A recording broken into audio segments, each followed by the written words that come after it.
बात अच्छे से ध्यान कर लीजिए महाराज। शंकर के शिवलिंग को जहाँ रखा है आपने, भले वो भूमि हो, चाहे प्लेट हो, कटोरी हो, एक चोमली बना ली हो, कपड़े पर रखा हो, वो हस्त कमल ही माना जाए। बस इतना जरूर है कि गोल बनाते हैं तो उसमें सुख सुंदरी का स्थान नियुक्त नहीं होता। पर शंकर के शिवलिंग के भीतर 33 कोटि देवताओं का भाव तो वैसे ही आ जाता है।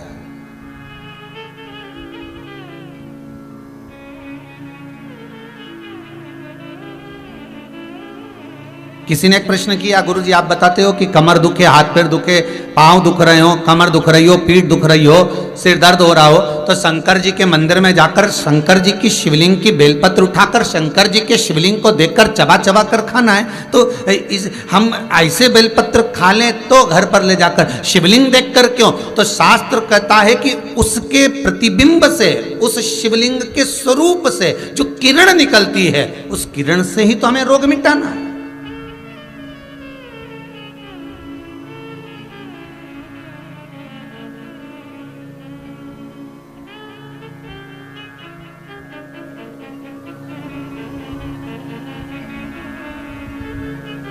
अरे भाई, आप और हम में से बहुत सारे ऐसे होंगे जिनको शरीर में कष्ट होता होगा, और जैसे ही हॉस्पिटल में या क्लिनिक पर या डॉक्टर के पास पहुंचते हैं, बस डॉक्टर हाथ पकड़ के देखता है तो आधी बीमारी तो वहीं समाप्त हो जाती है। बोलो होती कि नहीं होती? सही बताओ। आप लोग तो गए होंगे, हम भी गए होंगे, सत्य बोलना। बस डॉक्टर ने हाथ पकड़ा, बीपी, हालांकि तुम्हें भी मालूम है बीपी कहीं नहीं है, फालतू की बात। और 25 बार तो शुगर चेक करा ली, ना शुगर ना ऊंची जाए ना नीची जाए, क्योंकि तू भी शुगर से बढ़कर है क्या?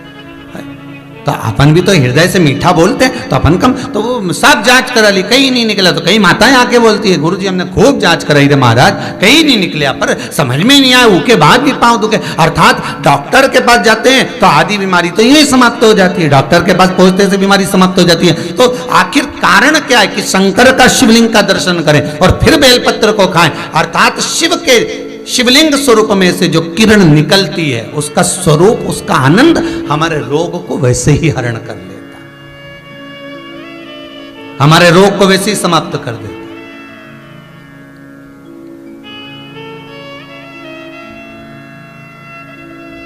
हम शंकर के स्वरूप का एक आनंद पा सकते हैं।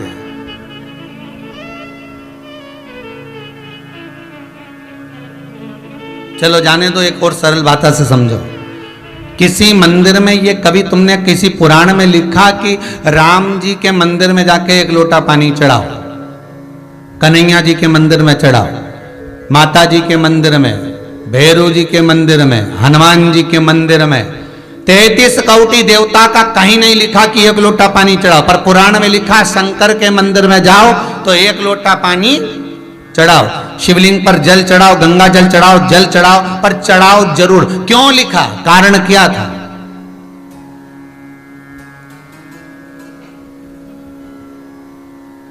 एक आध बार राम जी के मंदिर जाओ, कन्हैया जी के मंदिर जाओ, देवी जी के मंदिर जाओ, अच्छा बढ़िया माता जी चुंदड़ी मुंदड़ी पहन के बैठी हो, बढ़िया सब लगा लोगों के, और पंडित जी के हट यहाँ से, और बाल्टी भर के, लोटा भर के पानी ले जाओ और माता जी के चढ़ा दो। फिर देख, फिर पंडित के जो माता है उसके देख, अभी तो तूने माता जी के चढ़ाया था, अब माता जी तेरे पे चढ़ेगी, अब हम देख। है?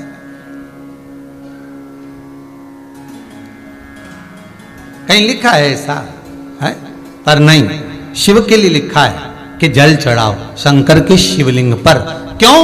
उसका कारण है, जब हम जल चढ़ाने के लिए जाएंगे तो शंकर भगवान पर जब जल चढ़ेगा तो उस जल का स्पर्श हमारे हाथ से शिवलिंग का होगा तो उससे हमारा कल्याण अपने आप हो जाएगा। क्योंकि सारे आनंद चरण, सारे देवताओं का एक तेजपुंज उस शंकर के स्वरूप में विराजमान है। कहते हैं जब संपूर्ण सृष्टि खंड नष्ट करने का जब समय आता है, भगवान शंकर काय के देवता है? संहार के देवता।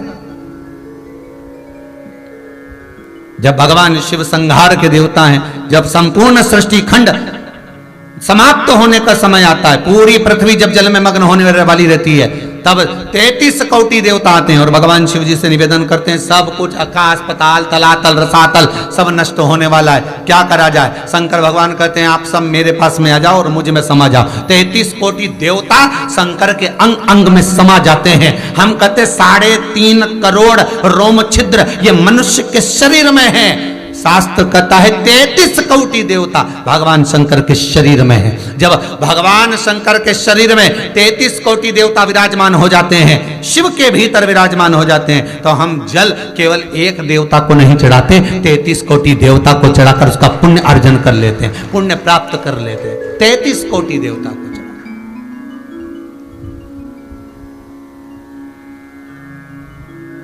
जैसे नीम के वृक्ष में 64 योगनियां होती हैं, देवियां होती हैं, इसलिए आज भी हमारे यहां विधान है, आज भी विधान है कि किसी को बहुत तेज बुखार आ रहा है, बहुत तेज बुखार, महाराज 1 लोटा पानी लो, उसमें नीम की कड़वी नीम की डाल दो और डालने के बाद बच्चे पे से जिस पे बुखार आ रहा है उसको 7 बार उतारो और ले जाकर नीम के पेड़ में डाल दो और उस नीम की जो झाड़ है जो पानी के अंदर पड़ी थी उसका जल उस बुखार वाले व्यक्ति पे छींट दीजिए। 15 से 20 मिनट में बुखार नीचे है, समाप्त। देवियां अपना भाग ग्रहण कर लेते, देवियां भाग को प्राप्त। वो तो अब इन सारे वृक्षों की जो महत्वता है, चाहे नीम हो, बेलपत्र हो, शमी पत्र हो, महाराज रुद्राक्ष हो, इनकी जो महत्वताएं हैं, लोगों ने अपनी महत्वता दिखाने के चक्कर में इन सबको छुपा दिया। वो तो ये शिव महापुराण को वेद व्यास जी ने लिखा, इसमें सारा वर्णन कर दिया कि कौन से वृक्ष से हम क्या क्या फल प्राप्त कर सकते हैं। एक स्कंद पुराण, शिव पुराण, लिंग पुराण और नर्मदा पुराण, ये पुराण शंकर से ऐसी जुड़ गई जिससे हम प्राप्त कर सकते, जिससे हम ग्रहण कर सकते।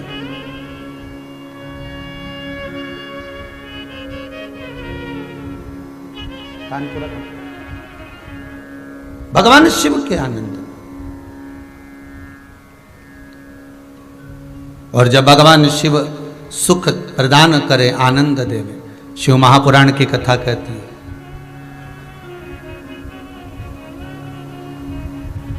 हम भी भले शिवलिंग साथ में लेकर ना चले, अहिल्याबाई जैसे, हम भले शिवलिंग को पल्लू में बांधकर ना चले, पर शिव महापुराण की कथा कहती है हम शंकर का अनुमोदन कर कर तो चल सकते,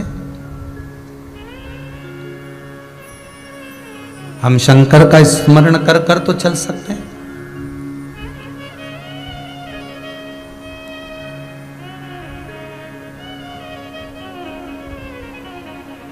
शिवरी नारायण में कथा कही थी, आपको याद होगा। एक कबूतर स्वर्ग जा रहा था। अगर किसी ने सुनी होगी शिवरी नारायण कथा तो ध्यान में होगा। एक कबूतर स्वर्ग जा रहा था। एक पक्षी रेगिस्तान में, जिसके पंख पूरे जल चुके थे, पीने के लिए पानी नहीं मिल रहा था, कबूतर को देखा। कबूतर ने उसको पूछा क्या बात है। उसने पूछा कबूतर से, तुम कहाँ जा रहे हो? उसने कहा रे मैं बैकुंठ जा रहा हूं। अच्छा, हाँ। तो उस पक्षी ने कहा कि एक बार भगवान से ये जरूर कहना,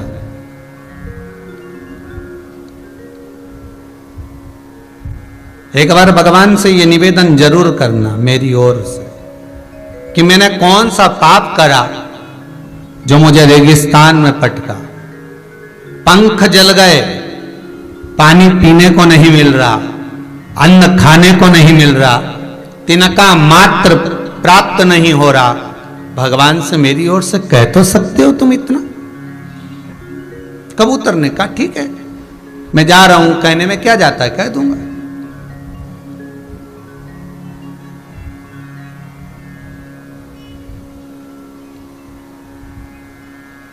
कहने में जाता क्या है?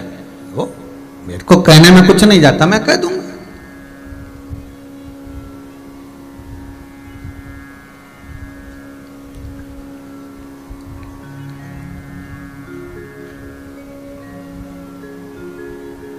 अब होता है मन में जो भाव प्रकट होता है भगवान उसको स्वीकार। एक बहुत भांग घोट कर पीने वाला व्यक्ति तो दिन रात रसे नशे में रहे, भांग का नशा 24 घंटा करे और दिन भर बम बम बोला बोले और गोला बोले निपटा ले, बोले बम बोला और ले गोला तो चले। अब खूब नशे में, परंतु उसका नियम था, रोज शंकर जी के मंदिर जाता था और शिव जी को प्रणाम करके और चला जाता था।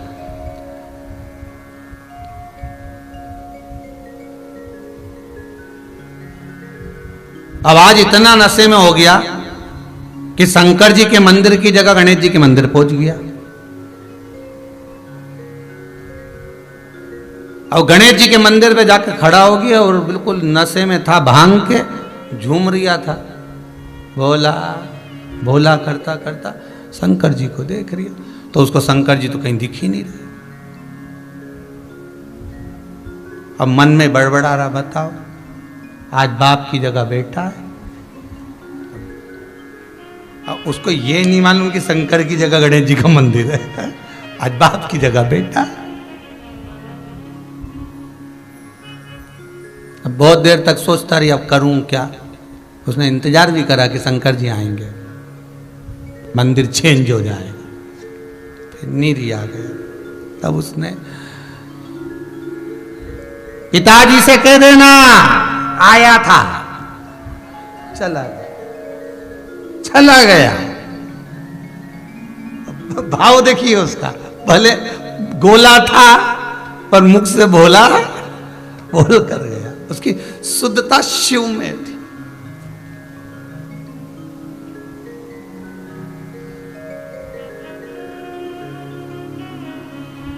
हम कहते हैं हम नशा नहीं करना, करना भी नहीं चाहिए, पर सत्संग का, शिव महापुराण का एक नशा हमारे जीवन में भी ऐसा होना चाहिए कि तुझ में रब दिखता है, यारा मैं क्या करूं, हर एक में शिव नजर आ जाए। वो नशा हमारी बुद्धि चित्त में हो।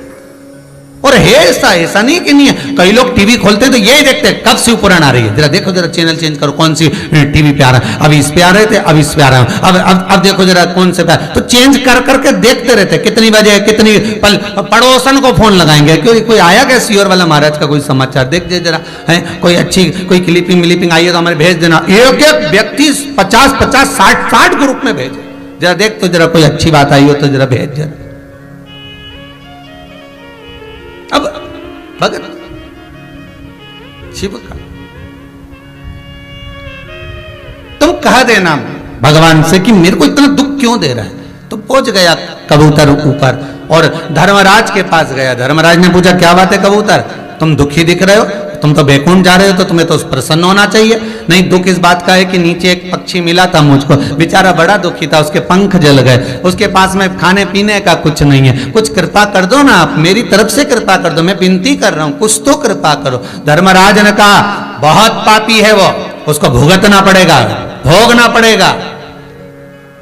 तो उसको कुछ नहीं मिलेगा, ऐसे ही रहेगा, बिल्कुल ऐसे ही रहेगा, कुछ खाने को नहीं मिलेगा, कुछ भी प्राप्त नहीं होगा। ठीक है, कबूतर बैकुंठ घूमते घूमते देवऋषि नारद के पास चले गए। देवऋषि नारद से पूछा, नारद जी मन में थोड़ा सा दुख है। नारद जी बोले क्या दुख है। एक पक्षी बेचारा पड़ा हुआ है, तो उसको कुछ खाने पीने को नहीं मिल रहा, बड़ा दुखी है, पंख वंख सब जल गए, कुछ नहीं बचा। और नारद जी बोले भैया जो कर्म में लिखा होगा वो तो भोगना ही पड़ेगा। एक काम हो सकता है, तो क्या शंकर भगवान के पास चले जाओ, वो ये भाग्य और कर्म कुछ नहीं देखते, वो तो दुखी देखे ने उन्हें दिया बस।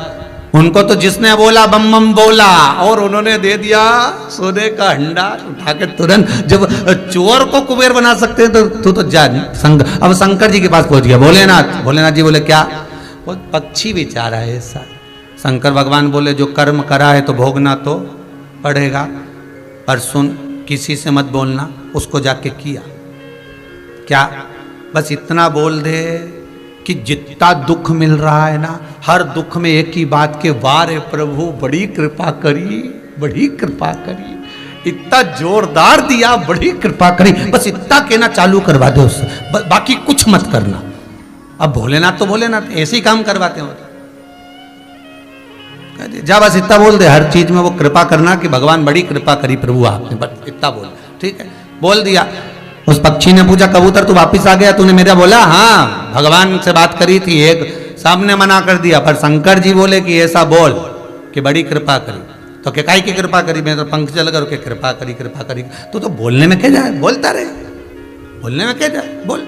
उसने भी चालू कर दिया, वाह प्रभु बड़ी कृपा करी, कष्ट बहुत है, पानी नहीं मिल रहा, बड़ी कृपा है, मत मिल रहे तो उसमें भी तुम्हारी कृपा है, खाने को कुछ नहीं मिल रहा पर आपकी कृपा है।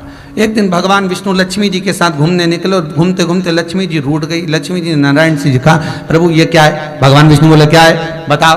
कितना अच्छा जीव बेचारा, पंख जल गए तो कह रहा बारे प्रभु तुम्हारी कृपा, पानी नहीं मिल रहा तो कह तुम्हारी कृपा है, खाने को नहीं मिल रहा तुम्हारी कृपा, और तुम कृपा सागर बनकर, कृपालु बनकर, दयालु बनकर, करुणा सागर बनकर लोग तुम्हारी आरती गा रहे, जय जगदीश हरे है, और तुम जरा सी दया नहीं कर सकते। भगवान बोले इसका कर्म बेकार, भले कर्म बेकार, पर वो क्या कह रहा है? बड़ी कृपा, तो कृपा कर दो, थोड़ी सी कृपा करने में क्या है? भगवान ने कहा ठीक है, पंख दे देते हैं जिससे उड़कर कहीं चले जाए। अब ब्रह्मा जी ब्रह्माणी के साथ जा रहे थे, ब्रह्माणी ने सुन लिया पीने को पानी नहीं, बड़ी कृपा है, 28 दिन का व्रत हो गया, कुछ नहीं पिया, पर कृपा आप ही की है प्रभु जो आपने व्रत कराया।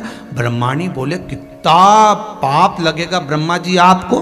भगवान ब्रह्मदेव बोले काहे को? इसको पीने का पानी नहीं मिल रहा और कृपा कर रहा, तुम दया सागर करुणा सागर होकर सबकी लेखनी लिखने वाले, अरे पापी है नहीं मिलेगा इसको, तो क्या पाप आप नहीं काट सकते? काटो पाप और उसको पानी पीने का दो।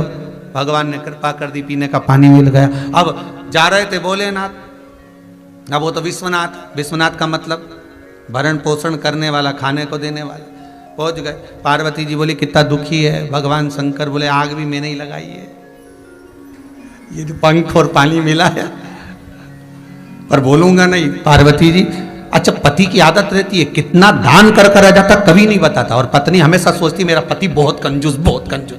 जरा दुकान पे बैठ के मालूम तो करो कितना दान दे दिया बेचारा, किसी को नहीं छोड़ता, सबको देता, कमाने में भी नहीं छोड़ता तो देने में भी नहीं छोड़ता। वो तो अपने को लगता है पति दान नहीं करता, भजन नहीं करता, कीर्तन नहीं करता, वो दिखावा नहीं करता।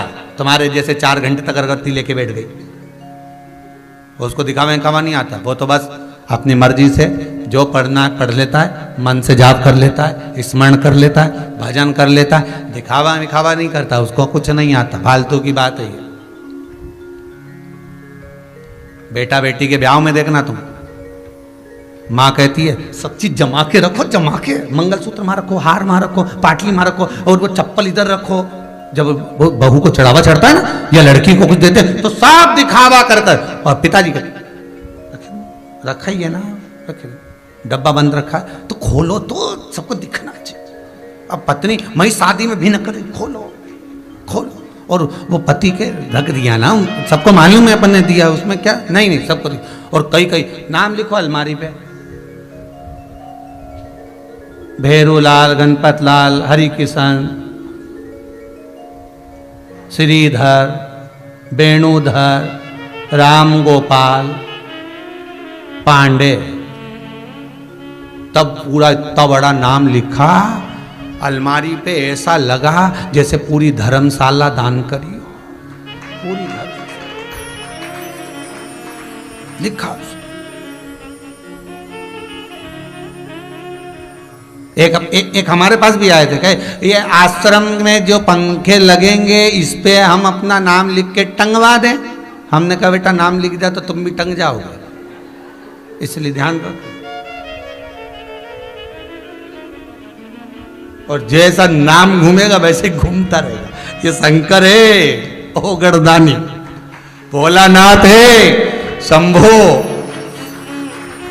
ये तुम्हें खूब दे और तुम खूब दान करो, मना नहीं है, पर नाम जाने दो, वो होगा जो चल रहा है।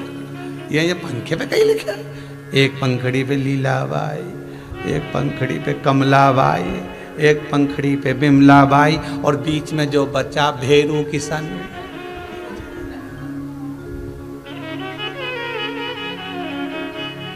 अब जो तार लगा उस पर और लिख दे बिजली बाई। उसको क्यों छोड़ दिया, उस पर और लिख दिया। ए बोला ए रे शंभू